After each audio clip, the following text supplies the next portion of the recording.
காவிரி உள்நாட்டு குழுவோட செயல்பாடை எப்படி பாக்குறீங்க? தமிழக அரசு அந்த கோரிக்கையை நிராகரிச்சிருச்சு, தள்ளி வச்சிருக்காங்க. தமிழக அரசு உச்சநீதிமன்றத்தை நாடுன்னு சொல்லி அறிவிச்சிருக்காங்க. அமைச்சர் துரைமுருகன் அறிவிச்சிருக்காரு. இல்ல இப்போ காலம் தாழ்த்திய செயல் முன்னாடியே போயிருக்கணும். இப்ப நாங்க உரிய நேரத்தில் நம்முடைய உரிமை மத்திய அரசும் சரி கர்நாடக அரசும் மறுக்கப்படும் போது நாங்கள் உச்ச நீதிமன்றத்தை உரிய நேரத்தில் போகிறோம். உதாரணத்துக்கு மத்திய அரசு மீது ஒரு நீதிமன்ற அவமதிப்பு வழக்கே போட்டோம். ஆனால் இவங்களுக்கு அந்த தைரியம் துணிச்சல் உண்டா? நீதிமன்ற அவமதிப்பு வழக்கு போகிறதுக்கே போட மாட்டாங்க, என்ன பயம். ஆனால் நாங்கள் போட்டோம். இன்னைக்கு எடப்பாடி ஆட்சி காலத்தில் அந்த எடப்பாடி உத்தரவில் இன்னைக்கு போட்டு நம்முடைய உரிமை நாம் பெற்றோம். இப்போ அங்கே கோடைக்காலம் ஆயிடுச்சு, குடிக்க தண்ணி இல்லை, வேற வீரன் பாட்டில் கிடைக்குது, அப்புறம் கோதுமை பீர் கிடைக்குது. இது ரெண்டுமே சர்வசாதாரணமாக கிடைக்குது. வீரன் பாட்டில் தெரியுமா? சாப்பிட்றவங்களுக்கு தெரியும் நினைக்கிறேன். புதுசாக ஒரு டாஸ்மாகில் ஒரு பாட்டில் பேர் வச்சிருக்காங்க, அதுக்கு வீரன் சொல்லிட்டு, குடிச்சா வீரம் வரும் போல இருக்கு அப்படிதான் அவங்க சொல்றது. ஏன்னா டாஸ்மாக் வியாபாரம் ஆகணும்ல, நல்ல அந்த யாருடைய கண்டுபிடிப்புன்னு தெரியல. ஸ்டாலின் கண்டுபிடிப்பான்னு, முத்துசாமி கண்டுபிடிப்பான்னு தெரியல. அது ஒரு பக்கம் இருக்கட்டும். அது நான் சொல்ல வருது என்னன்னா, கோதுமை பீரும் வெயிலா அடையாம நீலாம் உனக்கு குடிக்க தண்ணி இல்லைன்னா பரவாயில்ல, கோதுமை பீர் சாப்பிடு. அது ஒரு நியூ இன்ட்ரடக்ஷன். இந்த கோதுமை பீரும் வீரன்ல காட்டுற அக்கறை. ஒரு குடி தண்ணீர் இன்னைக்கு குடத்தை தூக்கிட்டு சென்னையில் இன்னைக்கு குடி தண்ணீர் பிரச்சனை, புழல் ஏரி வறண்டு போச்சு, மேட்டூர் ஏரி வறண்டு போச்சு. இதுக்கு என்ன தண்ணியை நம்ம கொண்டு வரதுக்கு என்ன நம்ம செய்யணும்? வீரா ஒரு விஷயம். இப்போ இந்த மாதிரி குடிக்க தண்ணி கிடையாது, விவசாயிகளுக்கு பாசனத்துக்கு தண்ணி கிடையாது. ஆனா ஒரு முதலமைச்சர் ஒரு கோட்டையில் இருந்துகிட்டு இந்த சூழ்நிலையில ஒரு கோடை காலத்துல என்ன செய்யணும்? ஒரு ஆய்வு செய்து உடனடியாக என்னென்ன மேல் நடவடிக்கை எடுக்க முடியுமோ அத்தனையும் எடுக்க வேண்டியது ஒரு முதலமைச்சருடைய கடமை இல்லையா? அதாவது ரோம் நகரம் தீப்பத்தி எரியும் போது நீரோமன் என்ன பண்ணா பிடில் வசதினாங்க. அந்த மாதிரி இப்போ நம்ம ஊர் முதலமைச்சர் என்ன பண்றாரு? அங்க போய் கோல்ஃப் விளையாடுறாரு. கோல்ஃப் எப்படி இருக்கு பாருங்க நாடு. இந்த மாதிரி ஒரு அநியாயம் உலகத்திலே கிடையாது. இது மாதிரி நாடு கேடு கட்டு போனா என்னன்ற அளவுக்கு போங்க, லீசரா இருங்க.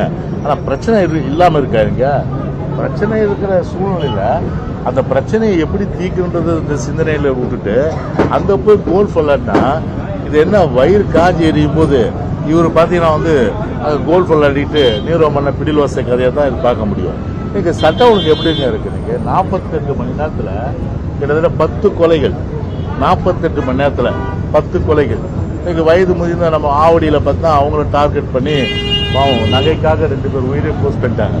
இன்னைக்கு கஞ்சா, அபீனு, நர்காட்டிக் ட்ரக்ஸ், அப்புறம் இது பிரவுன் சுகரு, போதை, இப்படி எல்லா வஸ்தும் இன்னைக்கு தமிழ்நாட்டில் இன்னைக்கு சரளமாக கிடைச்சி இன்னைக்கு ஊடகங்கள்ல பார்த்தீங்கன்னா அங்கங்க கஞ்சா அடிச்சுட்டு போதை அடிச்சுட்டு எல்லாருக்கிட்டே தகராறு பண்றது, போலீஸ்கிட்ட தகராறு பண்றது.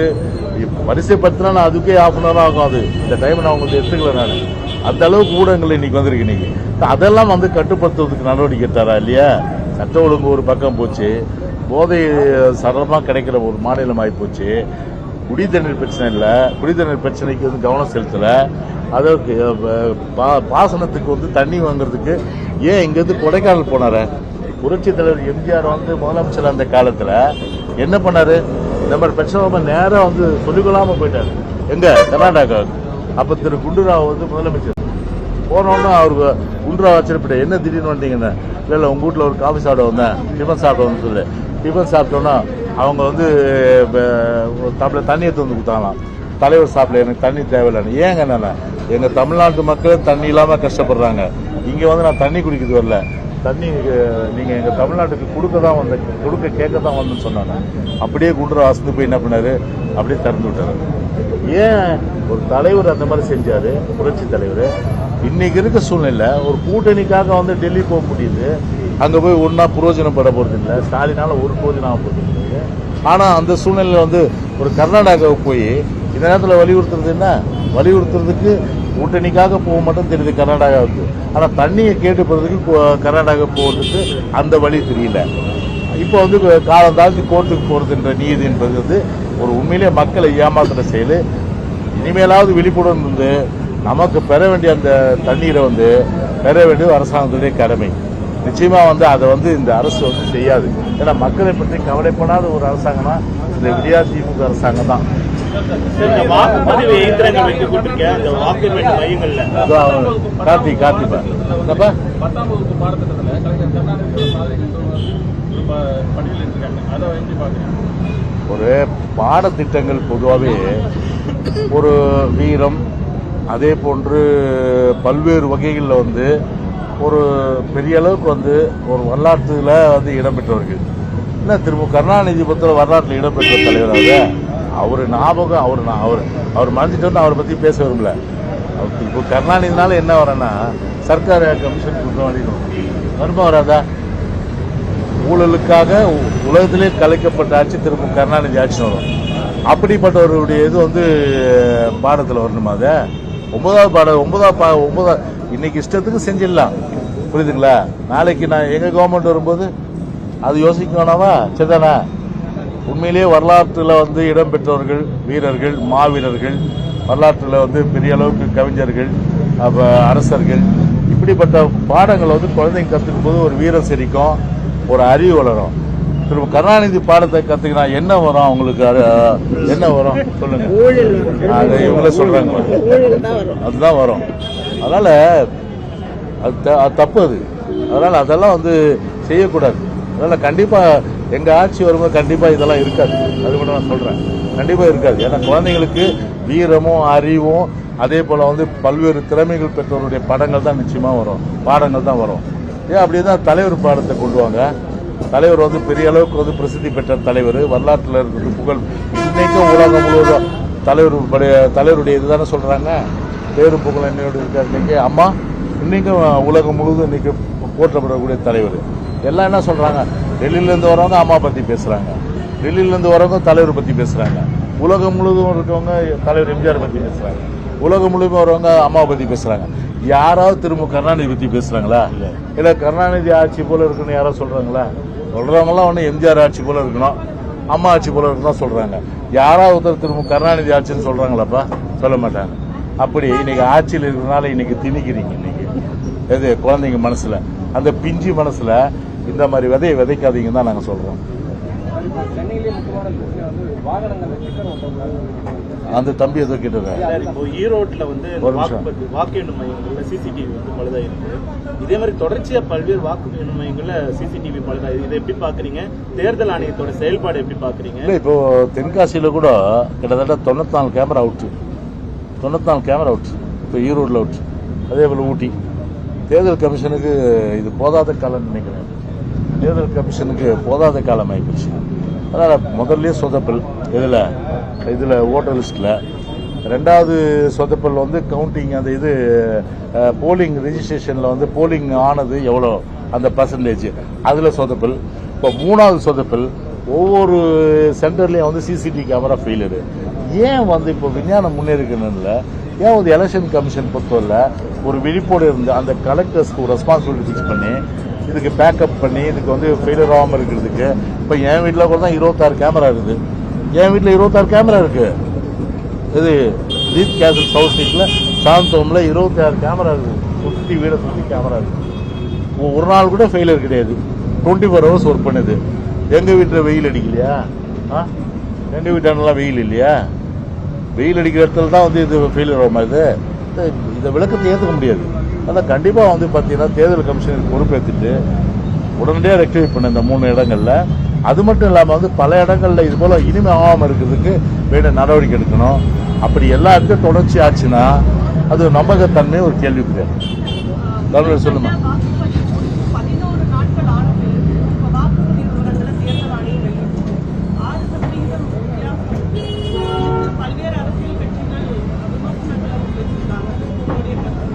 அதுதான் சொல்றேன், சொதப்பல். இது எப்போதுமே இந்த மாதிரி ஆனது கிடையாது. எவ்வளோ எலெக்ஷனை வந்து இப்போ சந்திச்சிருக்கோம். இப்போ எனக்கு தெரிஞ்ச பார்த்தீங்கன்னா நான் வந்து 91லேருந்து எலெக்ஷன் சந்திச்சிட்டு இருக்கேன்.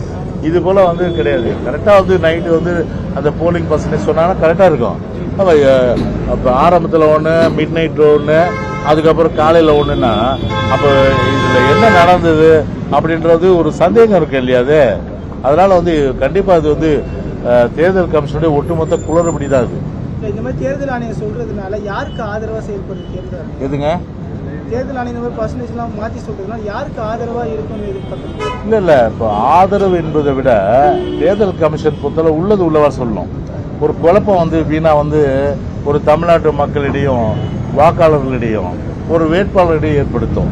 அந்த குழப்பம் எதுக்காக அனௌன்ஸ்மெண்ட் ஏற்படுத்துறீங்க? அதுதான் அப்போ வந்து ஒரு சொதப்பல் தானே அது.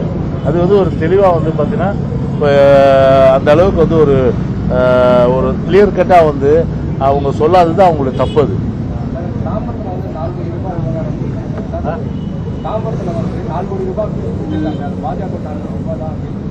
இல்லை பாஜக பொறுத்தவரையில் அதாவது வந்து சொல்றது ஒன்று செய்யறது ஒன்று.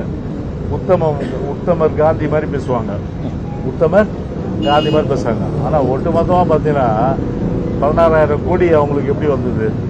எல்லாம் சும்மா கொடுத்துட்டு போனாங்களா? எல்லாம் ஆதாயம் கருதி தானே வந்து 16,000 கோடி கொடுத்துருப்பாங்க. அதை தேர்தல் பத்திரம் அவங்களுக்கு வந்து பெரிய பெரிய பணக்காரன் கொடுக்குறாங்க. நீங்கள் கேளுங்க, ஒரு கோடீஸ்வரர் ஒரு வீட்டில் ஆப்ரேஷன் நடக்கும், உங்களால் பணம் கட்ட முடியாது. ஒரு டொனேஷன் போய் கேளுங்க, ஒரு 10,000 கொடுங்க கேளுங்க, எவ்வளோ பேர் கோடீஸ்வரன் தரமாட்டான் 10,000. அதே கோடீஸ்வரனுக்கு வந்து ஒரு கான்ட்ராக்ட் தரான்னு சொல்லிட்டு நீங்கள் போய் சொல்லிட்டு அதுக்கு கேளுங்க, நீங்கள் அதுக்கு பார்த்தீங்கன்னா கிட்டத்தட்ட பார்த்தீங்கன்னா லட்சம் கொடுப்பான். அப்போ 16,000 கோடி வந்து இந்த தேர்தல் பத்திரம் மூலம் கொடுத்துருக்காங்கன்னா அப்போ எந்த ஆதாயத்தோடு வந்து கொடுத்துருக்காங்க? திமுக கூட தான். திமுக கிட்டத்தட்ட 600 கோடி மேலே 600 கோடி தானே, 600 கோடி வாங்கியிருக்காங்க. 600 கோடி வாங்கியிருக்காங்கன்னா இது அதில் மார்ட்டின் வந்து பெரிய ஒரு பங்குன்றாங்க. மார்ட்டின் பொறுத்தவரை லாட்டரியில் இல்லை. அப்போ என்ன சந்தேகம் இருக்குது? இப்போ அப்போ இவங்களுடைய பணம் அவர்கிட்ட கொடுத்து இங்கேருந்து வந்துதா? இதெல்லாம் வந்து உண்மையிலேயே பார்த்தீங்கன்னா விசாரிக்கணும். விசாரிச்சு கண்டிப்பாக பார்த்தீங்கன்னா பெருமளவு பார்த்தீங்கன்னா ஒரு நடவடிக்கை கொடுத்தவங்க மேலே நடவடிக்கை எடுக்கணும், வாங்கினவங்க மேலே நடவடிக்கை எடுக்கணும். அதுதான் மக்களுடைய எதிர்பார்ப்பு. அதனால் இதில் வந்து பூசி மொழிவிட்டு அப்படியே வந்து இந்த விஷயத்தை விட்டுறக்கூடாது. யாரெல்லாம் தேர்தல் பத்திரம் வாங்கினாங்களோ அவங்க மேலே நடவடிக்கை, யார் கொடுத்தாங்களோ அவங்க மேலே நடவடிக்கை எடுக்கணும். இது வந்து பொதுமக்களுடைய எதிர்பார்ப்பை தான் இந்த நேரத்தை நான் சொல்கிறேன். இப்போ உதாரணத்துக்கு பார்த்தீங்கன்னா ஊழலுடைய ஒரு உச்சகட்டம் இப்போ சென்னை மாநகராட்சி, அது பாருங்க ஒரு இன்டீரியர் ரோட்ஸ் ஒரு சாலை, இது பார்த்தீங்கன்னா இப்போ சிமெண்ட் சாலை, இது நம்ம உட்கார்ந்து சிமெண்ட் காங்கிரீட் சாலை. அதே வந்து பிரதான சாலை பார்த்தீங்கன்னா அது தார் சாலை. இந்த பிரதான சாலையும் இந்த உட்புற சாலையை போகிறதுக்கு சிங்கார சென்னை 2.0 சொல்லிட்டு ஒரு ஸ்கீமில் 500 கோடி ஒதுக்குறாங்க. 500 கோடி ஒருத்தர் கிட்டத்தட்ட வந்து டெண்டர் வந்து அது வந்து கொடுத்துருக்காங்க. பொதுவாகவே வந்து ஒரு பெரிய ப்ராஜெக்ட்ன்றதுனால இந்த ஏஇஸு இஇஸு அதே போல் வந்து எஸ்சிஸு சூப்பரிண்டென்டென்ட் இன்ஜினியரு, எக்ஸிக்யூட்டிவ் இன்ஜினியரு, அப்புறம் அசிஸ்டன்ட் இன்ஜினியரு, அதுக்கப்புறம் இவங்க வந்து பல பணிகள் இருக்குது. அதனால் இதை போய் மானிட்டர் பண்ணால் கூட அதில் சில பேர் ஹேண்ட் இன் க்ளோவ் வித் யார் கான்ட்ராக்டோடு ஆகிடுவாங்க. என்ன பண்ணுவான்? தரமற்ற சாலை போடுவான்.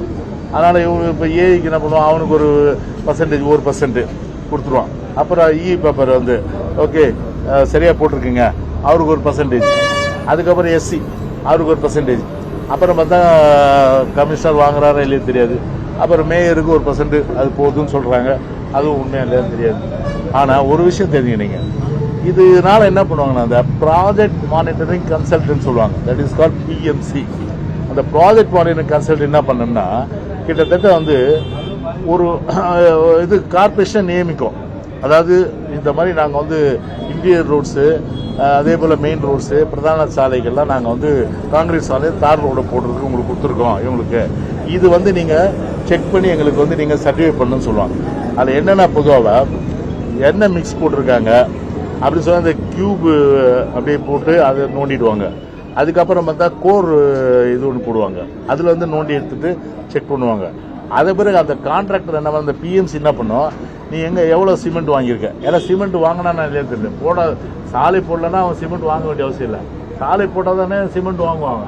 அதனால் என்ன பண்ணுவாங்கன்னா தார் பிச்சு எவ்வளோ வாங்கியிருக்கீங்க நீங்கள் அந்த டீட்டெயில்ஸ் எல்லாம் இன்வாய்ஸில் எடுத்து வாங்கன்னுவாங்க.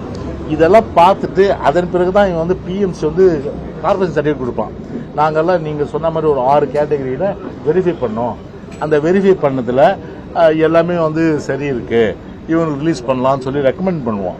அதே போல் வந்து பார்த்தீங்கன்னா வந்து 23வது அதாவது 11வது மாதம் 11/4/2023 அப்பதான் அந்த லேண்டெக் பிரைவேட் லிமிடெட் கம்பெனிக்கு வந்து ப்ராஜெக்ட் மானிட்டர் கமிட்டிக்கு வந்து ஒரு ஆர்டர் தராங்க.